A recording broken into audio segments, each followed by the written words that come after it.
ఏది ఏమైనా mega family లెక్కలు వేరే ఉంటాయి. వాళ్ళు ఏం చేయాలనుకున్నా పక్కా లెక్కలతో, ఒక ప్లానింగ్, ఒక విజన్ తో అడుగులు వేస్తూ ఉంటారు. అది సినిమాలు చేసినా, రాజకీయం చేసినా వాళ్ళ లెక్క వాళ్ళకుంటుంది.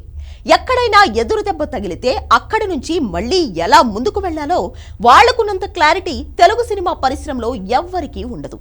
అందుకే దశాబ్దాలుగా మెగా ఫ్యామిలీ తెలుగు సినిమా పరిశ్రమను శాసిస్తోంది. ఎదురు తిరుగుతాయి అనుకుంటే వారిని ఎలా కూల్ చేయాలో వాళ్ళకి మంచి క్లారిటీ ఉంటుంది. అయితే రేవంత్ రెడ్డి విషయంలో మాత్రం మెగాస్టార్ చిరంజీవి పెద్దగా జోక్యం చేసుకున్నట్లు ఎక్కడా కనబడలేదు. గతంలో కేసీఆర్, వైఎస్ జగన్, చంద్రబాబు నాయుడు, వైఎస్ రాజశేఖర రెడ్డి వంటి వాళ్లతో చాలా సన్నిహితంగా మెలిగిన చిరంజీవి అసలు ఇప్పుడు రేవంత్ రెడ్డి విషయంలో ఒక్క మాట కూడా మాట్లాడడం లేదు. తెలంగాణలో బెనిఫిట్ షోలు ఉండే అవకాశం లేదని స్పష్టంగా చెప్పినా సరే చిరంజీవి మాత్రం నోరు మెదపలేదు.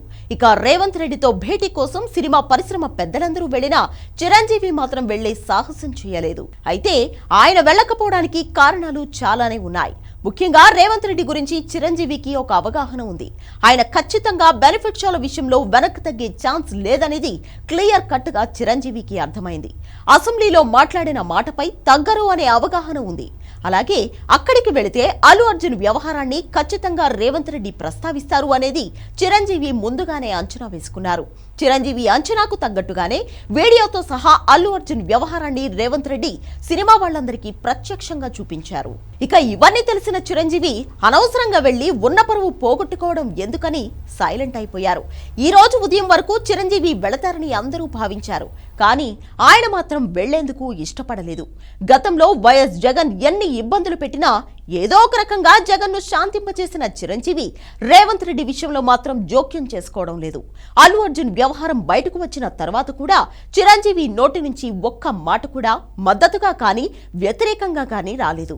ఫార్మాలిటీకి అల్లు అర్జున్ ఇంటికి వెళ్లడం, ఆ తర్వాత అల్లు అర్జున్ ఇంటికి వస్తే టీ తాగి 4 ఫోటోలు దిగడమే కానీ చిరంజీవి పెద్దగా జోక్యం చేసుకున్న పరిస్థితి లేదు. తెలుగు సినిమా పరిశ్రమ పెద్దలు ఎన్ని విధాలుగా చెప్పినా రేవంత్ రెడ్డి మాత్రం అసెంబ్లీలో తాను తీసుకున్న నిర్ణయాన్ని కట్టుబడి ఉంటారని క్లారిటీ ఇచ్చారు. తనను బతిమిలాడే అవకాశం కూడా రేవంత్ రెడ్డి ఇవ్వలేదు. అయితే కొంతమంది మాత్రం చిరంజీవి వెళితే రేవంత్ రెడ్డి కరిగే అవకాశం ఉంటుందని అంచనా వేశారు. ఇక అక్కడికి వెళ్లి విజ్ఞప్తులు, క్షమాపణలు, దండాలు, నమస్కారాలు, కుశల ప్రశ్నలు, ఆర్టిఫిషియల్ నవ్వులు ఎందుకని భావించిన చిరంజీవి మీరు వెళ్లిరండి అంటూ తన తరపు నుంచి సాయిధరం తేజ్ ను పంపించారు. సాయిధరం తేజ్ కూడా అక్కడ ఏం మాట్లాడాలో తెలియక వాళ్ళేం మాట్లాడుతున్నారో విని బయటకు వచ్చేశాడు.